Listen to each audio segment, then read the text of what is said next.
हम भूगोल के वायुमंडल के परत के बारे में जानने जा रहे हैं। लेकिन उससे पहले मैं कुछ कहना चाहता हूं। मैं आज तक जो नेपाली में वीडियो बना रहा था, और मुझे पक्का मालूम है कि हमारे जितने भी नेपाली है उनको हिंदी पूर्ण रूप से समझ में आ जाता है। लगभग लिखाई भी एक ही रहता है, लेकिन थोड़ा उच्चारण में अंतर रहता है। लेकिन हिंदी वाले जो है उनको बहुत कम मात्रा में समझ में आता है नेपाली। इसीलिए मैं आज से आपको हिंदी में ही समझाने जा रहा हूं। आज पहली बार हम वायुमंडल के परतों के बारे में बताएंगे। वायुमंडल की परतें अर्थात एटमॉस्फेयर की लेयर्स जो रहती है उसके बारे में बताने जाएंगे। तो ठीक है, हम शुरू करते हैं।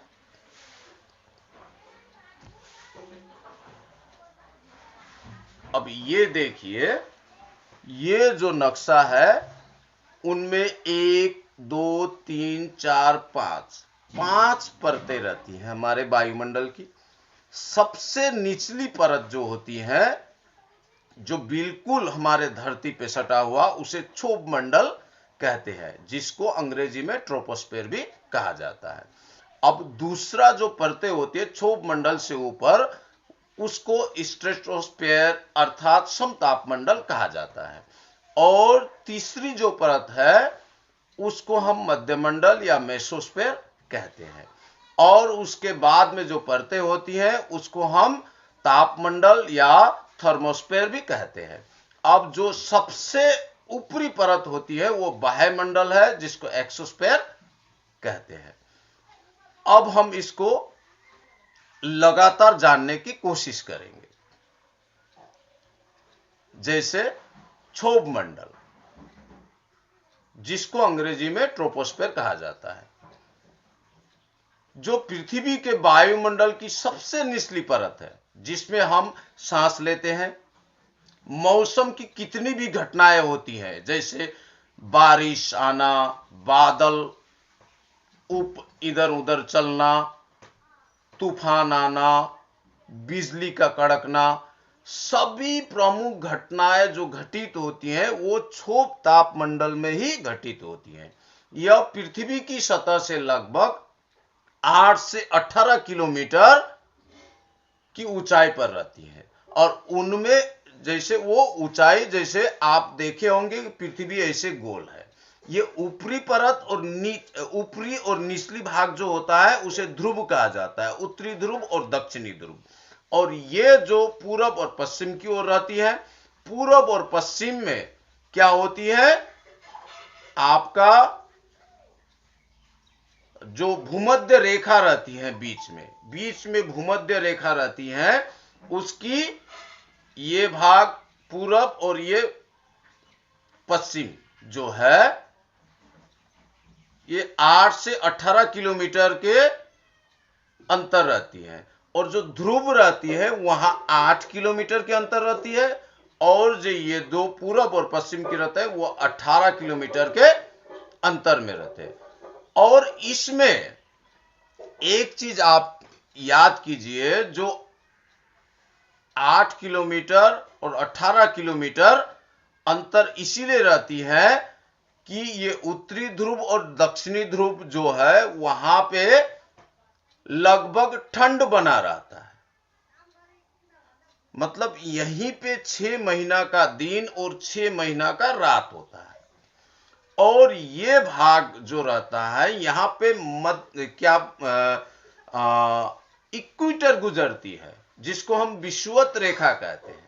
और सूर्य की किरणें लंबवत विषुवत रेखा पर पड़ती है, इसीलिए यहां 18 किलोमीटर की दूरी रहती है। अर्थात सबसे ज्यादा गर्मी ही विषुवत रेखा में ही पड़ती है, क्योंकि सूर्य की किरण जो होती है वो कर्क रेखा और मकर रेखा के आसपास में ही गुजरती है। उसके ऊपरी वाले भाग पर सूरज की किरणें तिरछी पड़ती है, जिसके कारण ये ऊपरी भाग 8 किलोमीटर और ये भाग आपका 18 किलोमीटर का अंतर रहता है। और इसमें और एक चीज होती है, ये क्षोभ मंडल में जब हम ऊपर बढ़ते जाते हैं, ऊपर की ओर बढ़ते जाते हैं, तो तापमान में कमी आ जाती है। जैसे हम उदाहरण देंगे, जो जमीन में चल रहा है, अगर वो 5 मंजिला मकान के ऊपर में जाएगा तो वो क्या होगा, क्षोभ मंडल के ऊपर में जाएगा, जिसके कारण उसे थोड़ा ठंडा महसूस होगा। ये हो गया आपका। और दूसरा क्या है, क्षोभ मंडल जो होती है, यहीं पे घरेलू विमान उड़ाया जाता है। अब घरेलू विमान किसे कहते हैं, डोमेस्टिक फ्लाइट्स जो होती हैं, वो होती हैं जैसे हमारे देश, हम भारत में रहते हैं तो हमारे देश में कलकत्ता से अगर बेंगलोर जाना पड़े तो क्षोभ मंडल से ही जाता है, और बेंगलुरु से फिर आपको दिल्ली जाना पड़े तो क्षोभ मंडल से, अर्थात क्षोभ मंडल में ही घरेलू विमान उड़ा करता है। ठीक है। अब क्षोभ मंडल से कई प्रश्न पूछे जाते हैं। जैसे क्षोभ मंडल में जैसे ऊंचाई की ओर चला जाता है तो तापमंडल में क्या होता है, तो तापमंडल में ताप में क्या होता है, जैसे क्षोभ मंडल से जैसे ऊपर उठते जाते हैं तो तापमान की कमी होते जाता है, अर्थात उसे थोड़ा ठंडा महसूस होने लगता है। ठीक है। इसी क्षोभ मंडल में ही बिजली कड़कती है, इसी क्षोभ मंडल में बारिश होती है, इसी क्षोभ मंडल में ही घरेलू विमान उड़ा करता है। ठीक है। अब क्षोभ मंडल के बारे में हमने जान लिया।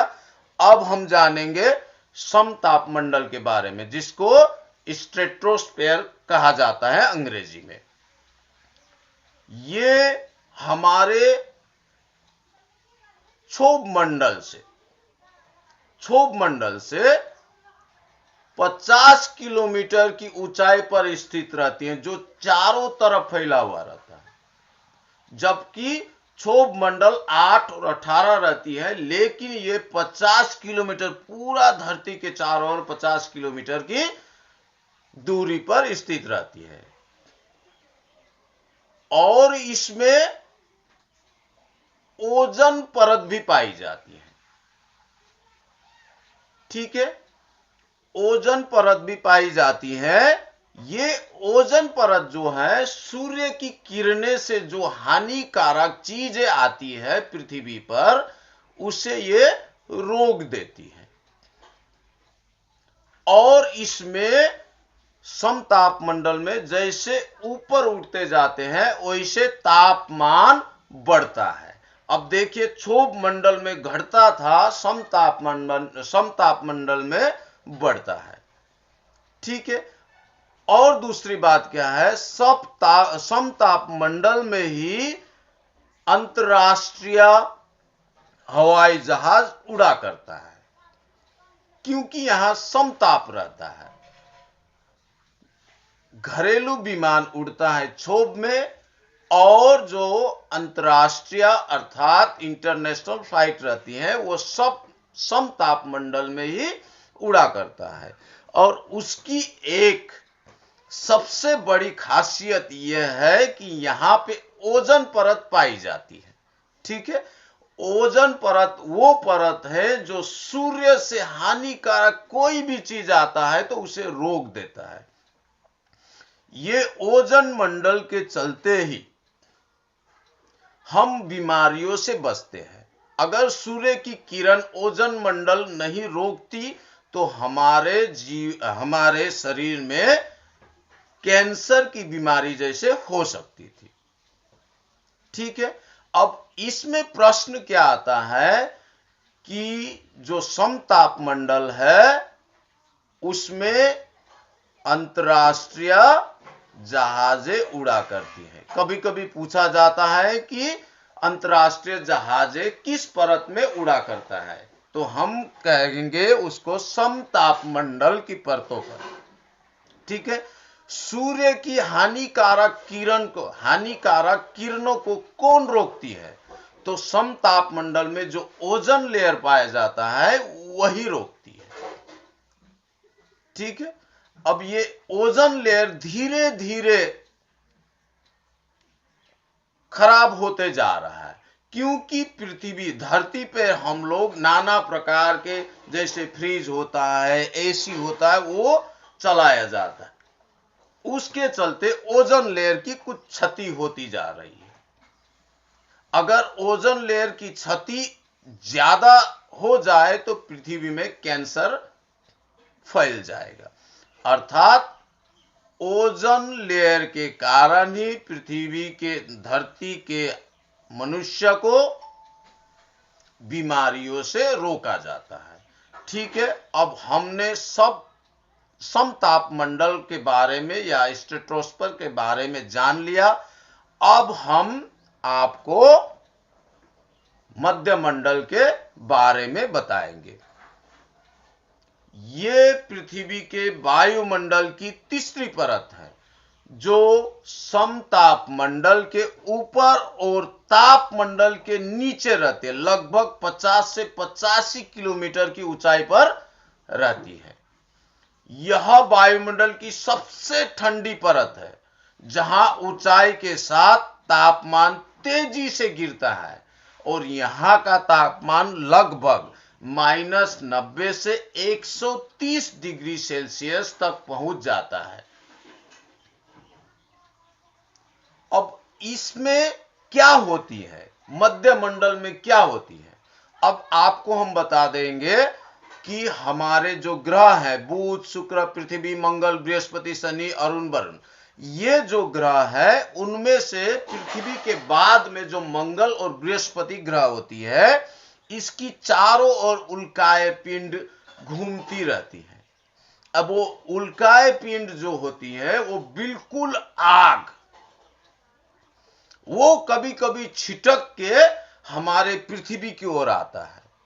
तो पृथ्वी की ओर आया तो ये मध्यमंडल जो है उसमें क्या होती है, तापमान -90 से 130 डिग्री सेल्सियस तक होती है। तो यही मध्यमंडल में आके वो भस्म हो जाता है। अर्थात पृथ्वी को हानि होने से ये मध्यमंडल रोकती है।